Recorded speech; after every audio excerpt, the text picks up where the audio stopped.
Well, Matthias, we're at the Design Museum showing California Designing Freedom.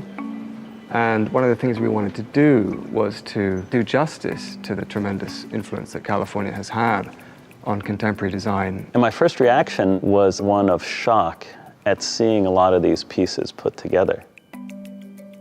You characterize this as tools of personal liberation. How does California see itself in relation to the American idea of self-reliance, but then also the idea of creating tools. And they're tools for everybody, right? Which goes back to this democratic idea. That interpretation of tools comes from the Whole Earth Catalog, and the strapline of the catalog was access to tools, and somehow that was always in the back of our mind, this idea that that's the driving force.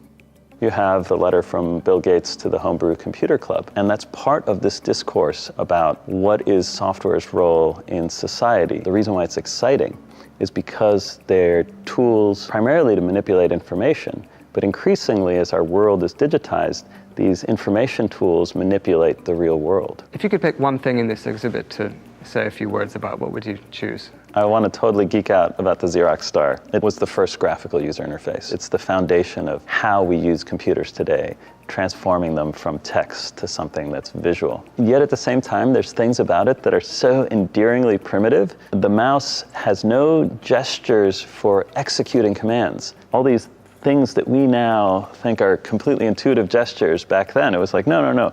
It's pointing. That's the intuitive thing. One of the pieces we have in this show are the paper mock-ups that Google uses for Android platforms. And I think a lot of visitors were surprised to see that you had designed this platform using little paper cutouts laid out to cast shadows and so on. We needed constraints to make it authentic. People need to recognize the objects that they're going to interact with. We use shadows because shadows communicate the relationship between objects that are discrete. And discrete objects are what your mind needs.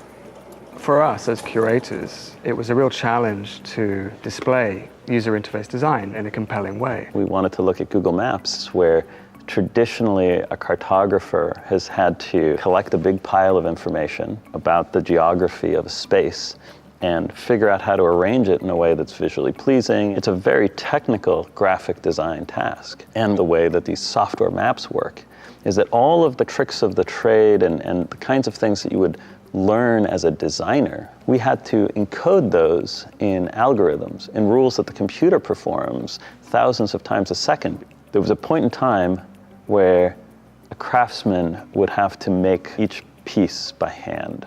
But the thing that's about to happen is we're about to be able to encode even more of what the designer can do into the systems that we build so that they can start to become more personal. We can bring more custom variation because not everybody is the same. Everybody does have these different needs and these different variations, and unlocking those is going to be just as transformative as having a capability in the first place.